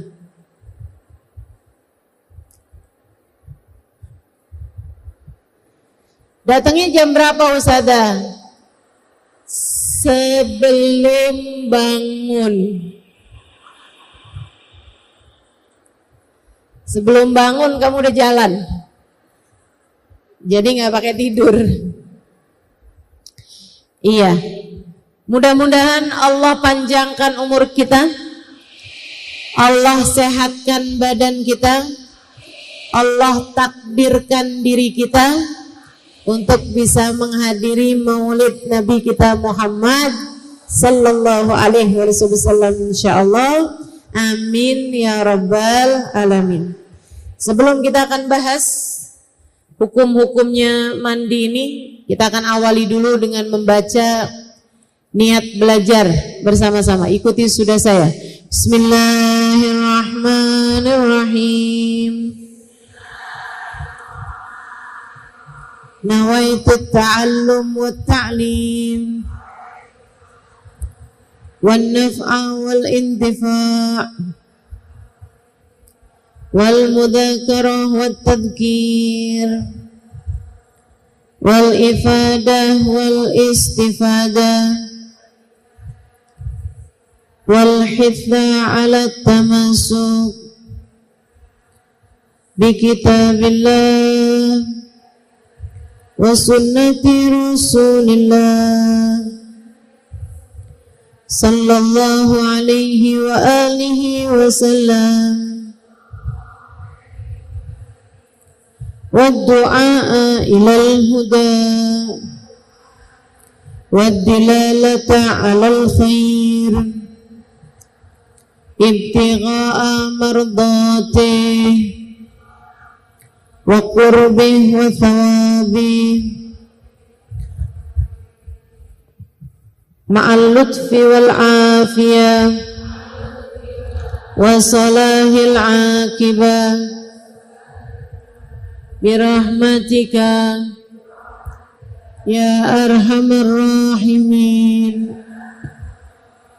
Ila hadratin Nabi Muhammad sallallahu alaihi wasallam wa alihi washabihi azwajihi wa ahli baitihi wasallam wa jamil anbiya wal mursalin wal qawmi ajma'in wa nususun nasidil muhajirin Muhammad bin Isa Fakil Muqaddam Muhammad bin Ali wa alawi Sayyidina Abdurrahman Asgaf Sayyidina Abdullah bin Abu Bakar Al-Aidarus Fakhrul Wujud Asy-Syaikh Abu Bakar bin Salim Musuli Mufurim Tumasai Burati bin Abdullah bin Al-Haddad Ahmad bin Zain Al-Habsyi Habib Ali bin Muhammad Al-Habsyi wa jami' sadatina ali abi alawi ajma'in thumma ila arwahi arba'atil a'immatil mujtahidin wa mughalidin fiddin ulama amilin fuqaha wal muhaddisin wal qurra wal mufassirin wa sadati sufiyatil muhaqqiqin ajma'in anna Allah yaghfir lahum wa yarhamuhum wa ya'li darajatihim fil jannah wa yanfa'una barakatihim wa asrarihim wa anwarihim wa ulumihim wa nafahatihim fid din wad dunya wal akhirah. Al-Fatihah.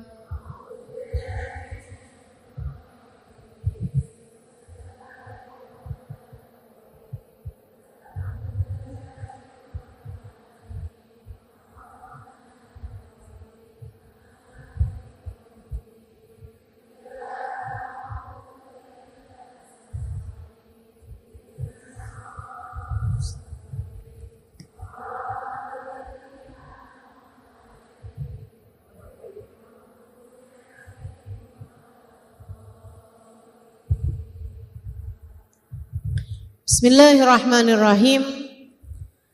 Kita berada di bab mandi. Katanya sahibul kitab, wa in kana alaihi janabah min mujama'ah aw khuruji mani binaumin aw ghairih lazimahu ghuslu jami'i badanih ma'aniyati raf'il janabah. Siapa yang menanggung janabat karena hubungan intim suami istri, au khuruji maniyin, atau karena keluarnya mani. Keluarnya mani ini binaumin, sebab mimpi, banyakan laki-laki ya, tapi perempuan juga ada. Au ghairihi, atau selain dari mimpi, lazimahu ghuslu jami'i badani, maka mandi wajib, terutamanya sesudah haid atau sesudah nifas. Ini kita perempuan sering terjadi, mandi wajib kita adalah karena sesuci dari haid ataupun nifas. Lazimahu ghuslu jami'i badani, maka wajib bagi kita untuk mandi dengan mengalirkan air ke sekujur tubuh, ma'aniyati raf'il janabah, diiringi dengan niat ngangkat hadas besar. Jadi sekalian, kemarin saya sudah bahas sebab-sebabnya mandi wajib. Masih ingat nggak Bu? Nggak yakin gitu jawabnya. 3 sebab khusus perempuan. Haid, nifas, melahirkan. 3 sebabnya yang lain umum buat laki-laki maupun perempuan. 1, berhubungan intim, baik laki-laki maupun perempuan wajib mandi. Yang kedua, khuruj mani, keluarnya mani, baik laki-laki maupun perempuan, meskipun keluarnya laki-laki lebih sering dibandingkan dengan perempuan. Dan yang terakhir, ada yang menyebutnya sebagai salah satu penyebab mandi wajib, ada yang tidak menyebutkannya. Ulama berbeda pendapat dalam apakah disebut sebagai penyebab mandi wajib apa tidak gitu. Yang terakhir ini yaitu al-maut, kematian. Orang kalau mati wajib mandi. Masalahnya bukan dia yang mandi. Serem kalau dia yang mandi. Dia meninggal dunia, buruan mandi gih. Lah orang mati. Yang mandikan adalah orang-orang yang hidup. Gitu ya. Itu. Kalau kamu terkena salah satu dari 5 sebab yang tadi itu, haid, nifas, melahirkan, dengan catatan, melahirkan ini kalau tidak bersambung dengan nifas. Tapi kalau nyambung sama nifas, nggak wajib mandi juga. Nggak wajib mandi. Mandinya nanti aja. Kapan aja kamu mandi boleh. Jadi jangan menyiksa orang yang habis melahirkan. Sebab kebanyakan orang kalau habis melahirkan itu Bu, nyambung sama nifas. Langsung keluar darah, nyambung terus sampai maksudnya sampai nifas berhari-hari. Kamu nggak usah paksain, buruan mandi habis melahirkan, hukumnya wajib. Kalau dia nyambung sama nifas, hukumnya tidak diwajibkan untuk mandi. Mandi wiladahnya itu gugur kalau nyambung sama nifas. Nah, mandi wiladah di sini wajib kalau tidak bersambung dengan nifas. Ada Bu, orang yang habis melahirkan nggak langsung keluar darah. Darah melahirkan iya, tapi habis itu nggak keluar darah kayak haid, nifas gitu nggak. Berhenti darahnya. 2 hari kemudian baru keluar nifas. Nah kalau kayak begitu, itu maka waktu habis melahirkan dia diwajibkan untuk mandi. Gitu ya. Bahkan seperti yang saya nggak ingat saya ceritakan apa enggak, Sayyidah Fatimahuz Zahra itu ibu-ibu sekalian, nifasnya hanya majjah. Hanya ketika melahirkan beliau keluar darah sekaligus nifas, habis itu berhenti. Tidak sampai menghalangi waktu sholat beliau. Sayyidah Fatimah keluar darah nifasnya sangat sebentar. Hanya beberapa jam saja, bahkan tidak menghalangi sholat beliau. Pernah Sayyidah Fatimah melahirkan salah satu putranya sesudah adzan maghrib. Jadi maghrib, datang waktu sholat maghrib, beliau sholat, habis itu sakit perut, melahirkan. Habis melahirkan Bu, keluar darah, 1 jam kemudian berhenti darahnya, sudah tidak keluar lagi. Ketika datang adzan isya, beliau sudah selesai dari nifasnya, tinggal mandi. Beliau kemudian sesudah itu mengerjakan sholat isya pada waktunya. Itu sebabnya Sayyidah Fatimah mendapat julukan Al-Batul, perempuan ahli ibadah yang ibadahnya tidak pernah terputus dari haid maupun nifas. Ada yang bilang Sayyidah Fatimah tuh pernah haid sekali. Waktu awal balik haid sekali, hanya dalam beberapa hari, habis itu udah. Bulan berikutnya beliau tidak pernah lagi haid. Beliau melahirkan pun juga seperti itu. Karena Allah kepengen Sayyidah Fatimah ibadah terus-terusan. Enggak kayak adik-adik nih yang kalau datang haid girang bener. Alhamdulillah haid. Apalagi kalau bulan Ramadan.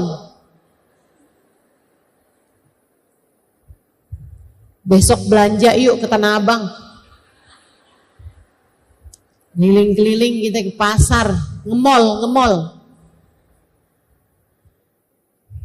Emang kamu nggak lemes besok? Saya haid. Ya, saya enggak.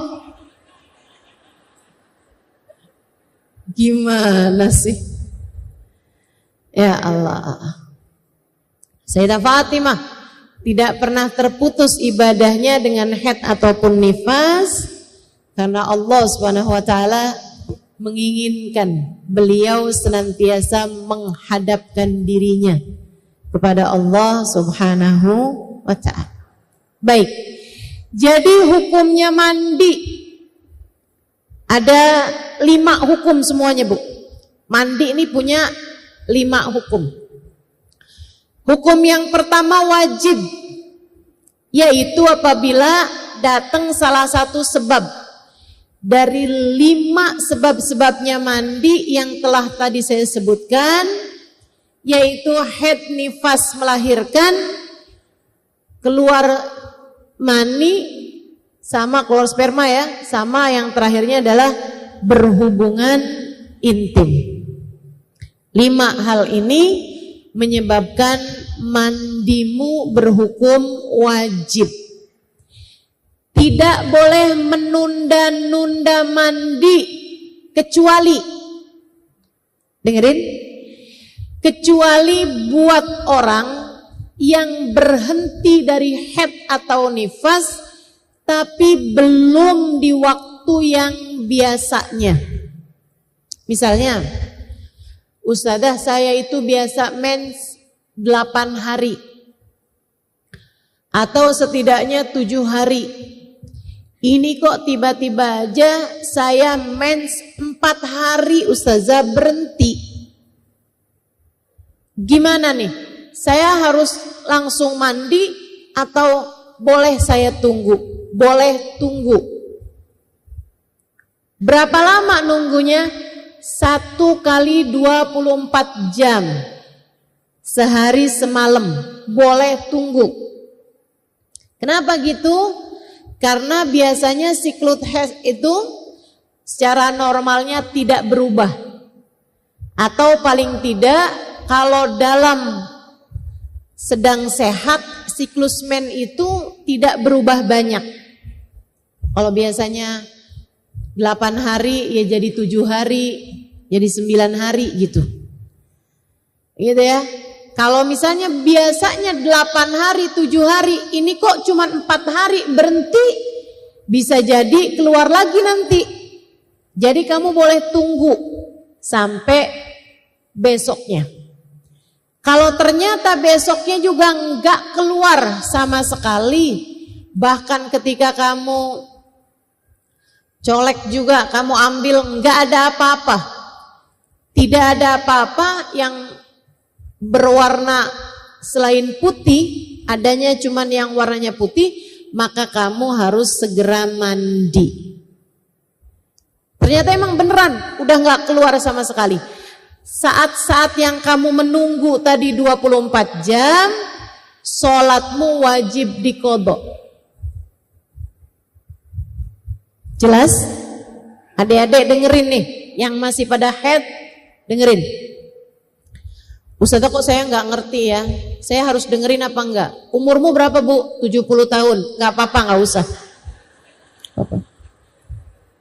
Ibu udah nggak mens kan, nggak apa-apa. Nggak ngerti nggak apa-apa. Udah Bu, tinggal aja Bu, tidur nggak apa-apa dah. Jadi kalau kamu biasa head 7 hari, tahu-tahu kok sekarang 6 hari udah bersih nih Ustazah. Saya mandi apa enggak? Mandi. Karena kan emang 6, 7 deket. Mandi aja langsung. Tapi kalau kamu punya kebiasaan headnya 7 hari, 8 hari. Ini kok baru hari keempat udah berhenti. Baru hari kelima kamu udah berhenti. Kamu boleh nunggu sebanyak 24 jam. Artinya adalah 1 hari 1 malam. Liatin, keluar enggak tuh? Kalau ternyata keluar, ya emang berarti kamu belum suci. Tapi kalau ternyata enggak keluar lagi sama sekali, emang udah bersih, segeralah mandi.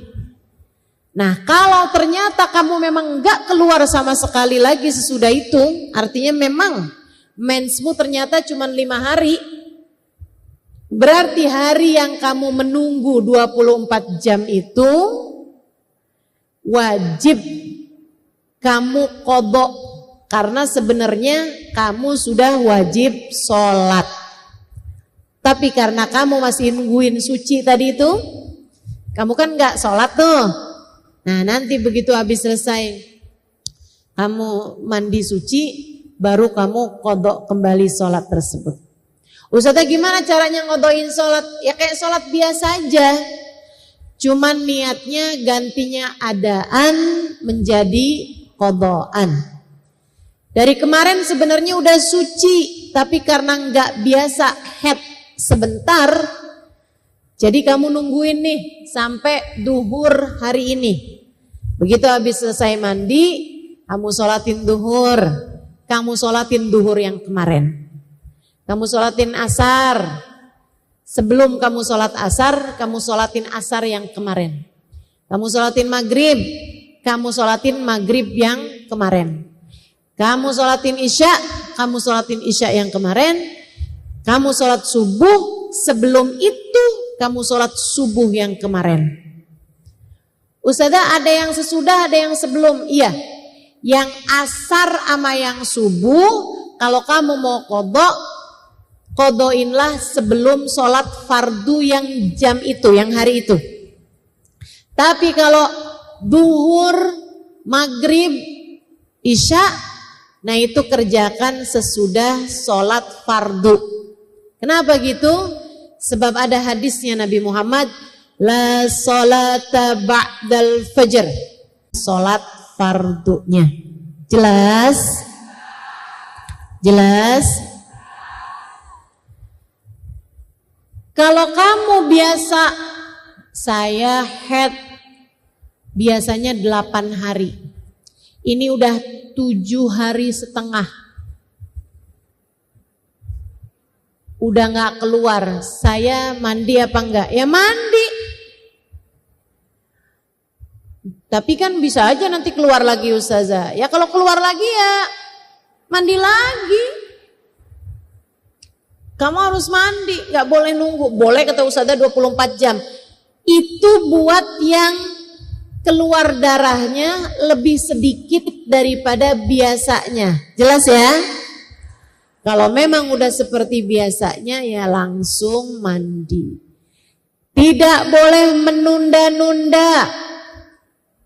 Hati-hati sama menunda-nunda sholat. Kenapa begitu? Khawatir masuk dalam firman Allah Subhanahu wa ta'ala, a'udzu billahi minasyaitonir rajim. Fawailul lil musallin alladzina hum an salatihim sahun. Celakalah orang-orang yang sholat. Wah, sholat kok celaka?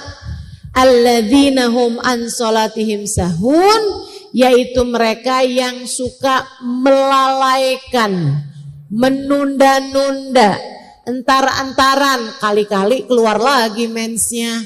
Tuh termasuk diantaranya. Celaka orang yang suka menunda-nunda waktunya suci. Kalau memang sudah suci haidmu, kalau memang sudah suci nifasmu, segeralah mandi dan segeralah sholat. Teman-teman sekalian, penyebab-penyebab mandi, haid, nifas, wiladah, kemudian kumpul hubungan intim suami istri, sama keluarnya mani. Wajib bagimu untuk mengerjakan mandi. Kemudian ada hukum mandi yang lain. Hukum mandi yang lain namanya hukumnya mubah. Apa itu mubah? Mubah adalah sesuatu hal yang dikerjain boleh, tinggalin juga boleh. Kapan mandi hukumnya mubah? Kamu mandi memang hukumnya mubah. Jadi hukum aslinya mandi adalah mubah.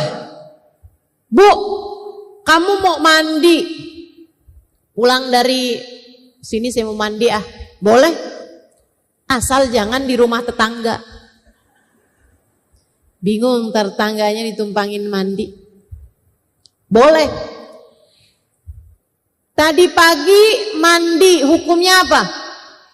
Boleh. Nggak mandi hukumnya apa? Boleh. Tapi kalau aromanya mengganggu orang lain, maka kamu bisa terkena dosanya.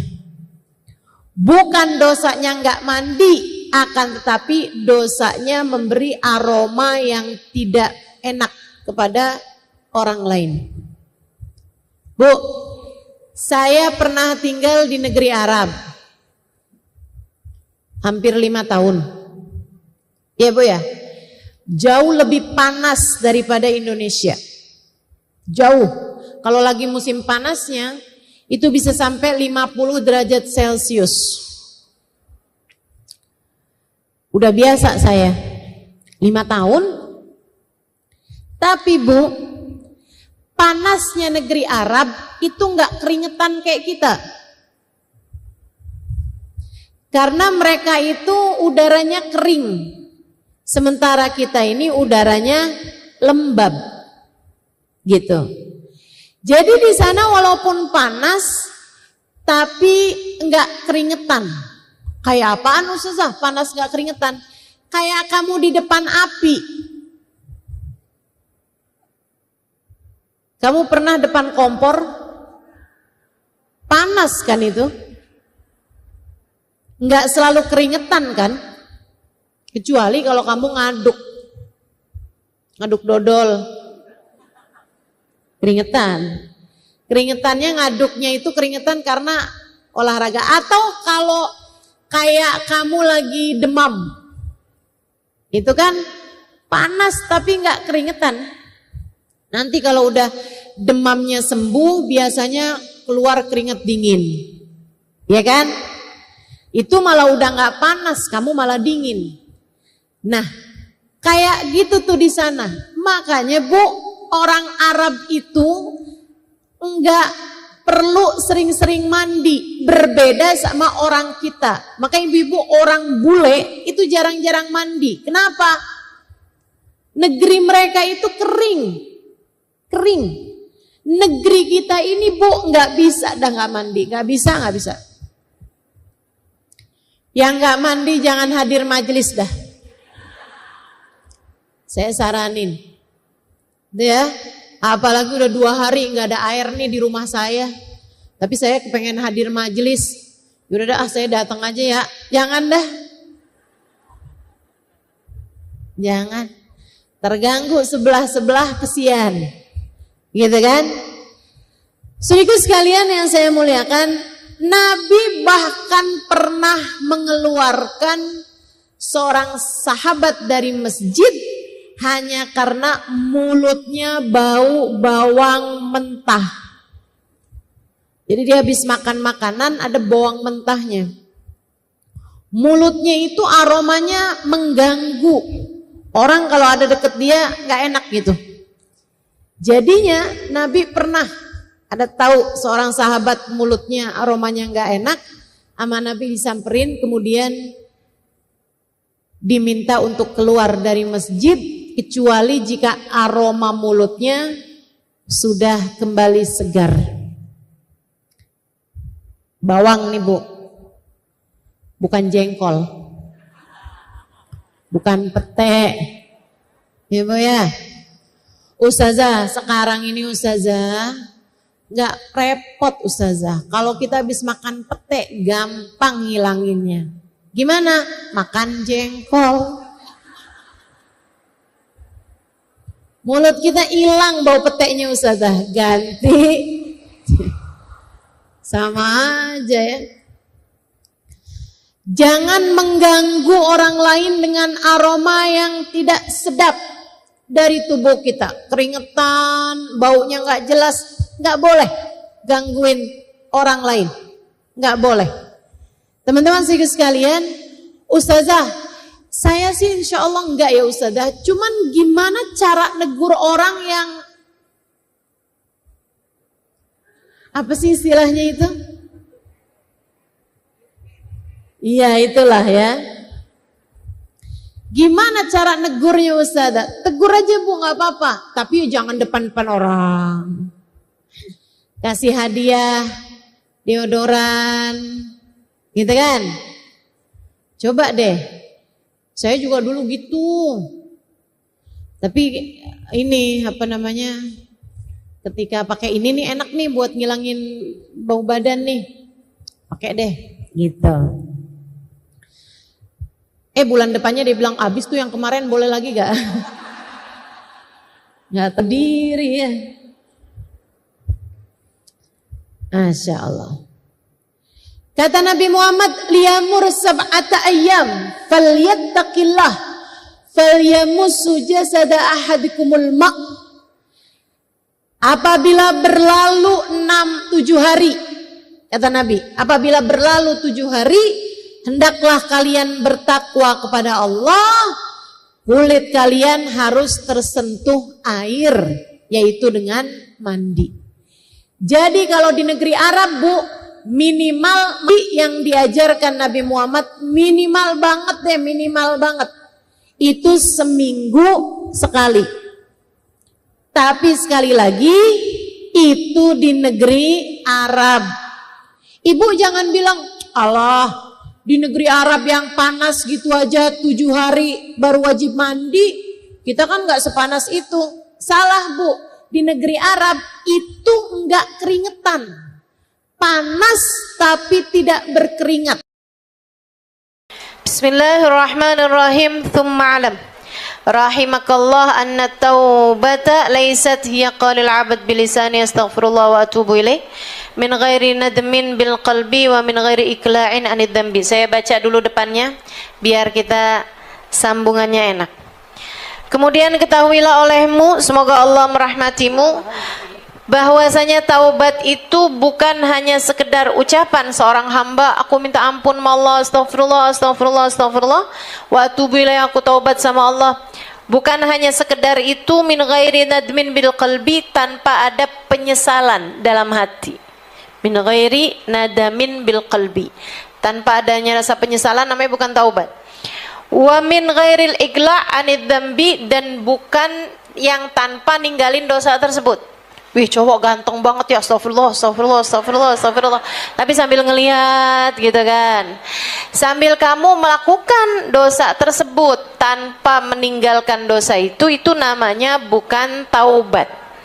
Taubat itu adalah dengan kamu meninggalkan atau sekurangnya berusaha untuk meninggalkan.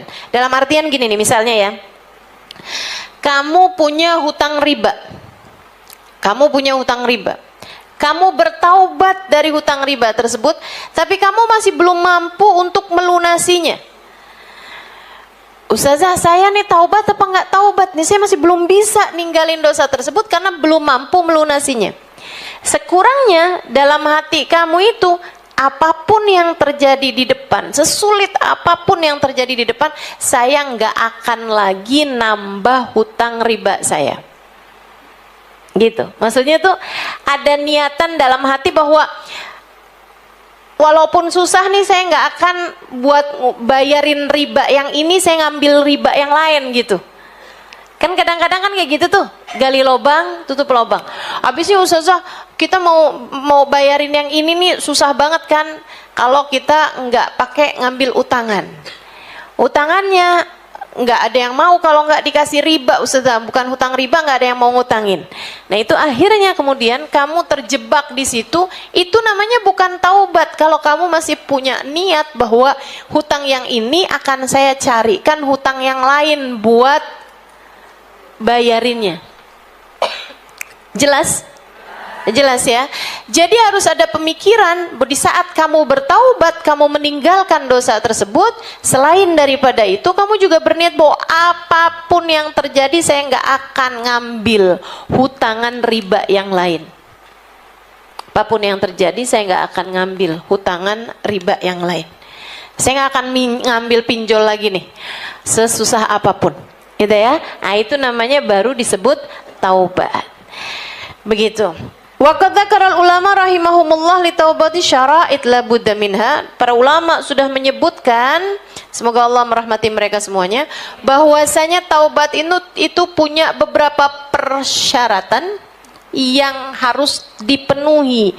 Wala tatimmu taubatu illa biha, dan tidaklah sempurna taubat kecuali dengan memenuhi persyaratan-persyaratan tersebut. Apa saja itu? Wahiyya thalatha, ada 3 jenis. Yang pertama, al-awwalu an-nadamu bil qalbi ala dzunubi salifah. Nomor yang pertama yaitu menyesal terhadap dosa-dosa tersebut, menyesal di dalam hati atas dosa yang telah lalu, atas dosa yang telah dikerjakan, dia menyesalinya. Ada rasa penyesalannya, bukan rasa puas. Kalau rasa puas namanya belum tahu.